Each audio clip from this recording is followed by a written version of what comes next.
नमस्कार देवी और सज्जनों, स्वागत आपका 69.9 बिग एफएम में। तो आज आप सुन रहे हैं शाम मस्तानी में आरजे लांडी बाबा। तो आज हमारे साथ हैं एक मशहूर शायर जिन्हें आप जानते ही होंगे, नाम है जिनका बब्बन बिल्लू। स्वागत है बब्बन बिल्लू जी आपका हमारे शो में। बहुत बहुत शुक्रिया आपका लांडी बाबा जी मुझे इस शो में बुलाने के लिए।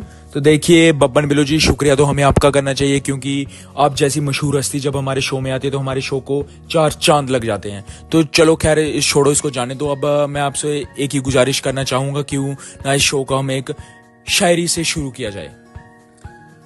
हाँ जी लांडी बाबा जी, शुक्रिया आपको। तो मैं शेर बोलना चाहूंगा। मालूम सबको है जिंदगी बेहाल है, पांडु फिर भी पूछते हैं क्या हाल है। तो बब्बन बिल्लो का पांडु से क्या कहना है, इससे आप समझ ही गए होंगे। तो खैर छोड़ो, इसको जाने दो। तो जैसे कि सबको पता है कि आप एक मशहूर हस्ती हो।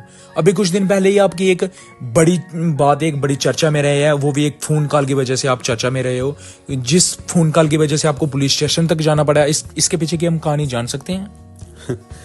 वो कहानी तो बड़ी अजीब है, हर कोई जाना चाहता है। तो वो कहानी ये थी कि मेरी एक क्रश थी काफ़ी टाइम से, लगभग 1 साल से। तो कुछ दिन पहले ही उसने देखकर स्माइल की मुझे, और मैंने एक्साइटमेंट में 50 रुपए के नोट पर अपना नंबर लिखकर उसको दे दिया। तो फिर क्या हुआ, बात आगे बढ़ी? उस नंबर का क्या हुआ फिर? नंबर का छोड़ो, कमीनी उन 50 रुपए का थोड़ा आगे जाके गोलगप्पे खा गई। और फिर रात को गोलगप्पे वाला मुझे मैसेज करके परेशान करने लगा, कहने लगा बाबू गोलगप्पे कैसे लगे।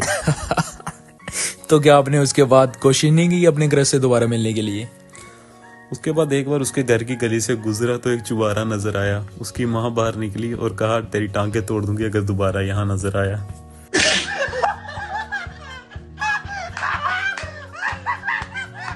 तो बिल्लू जी, मैं आपसे माफी मांगना चाहूंगा, क्योंकि समय की कमी होने के कारण हम अपने शो को अंतिम पड़ाव की ओर लेकर जा रहे हैं।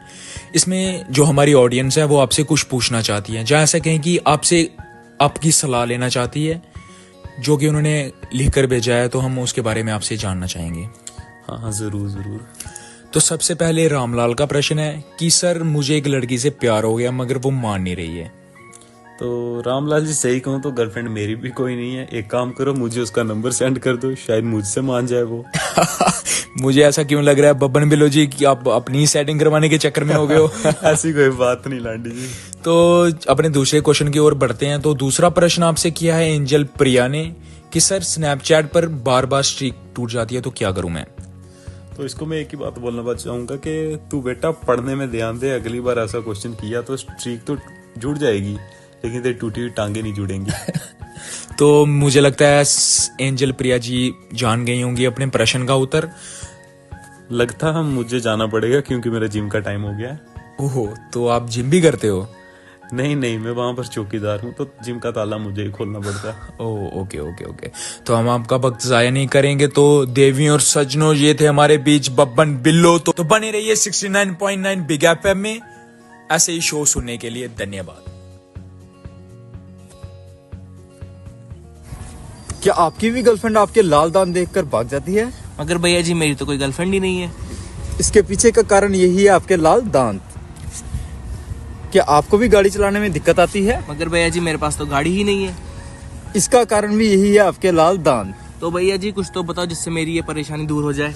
देखो भाई, इन सब का तो मैं कुछ कर नहीं सकता, मगर मैं आपके दांतों का इलाज जरूर कर सकता हूँ। तो पेश है आपके लिए पान बहार टूथपेस्ट। पान खाओ और किसी को पता भी ना चले। पान बहार टूथपेस्ट। ठीक है।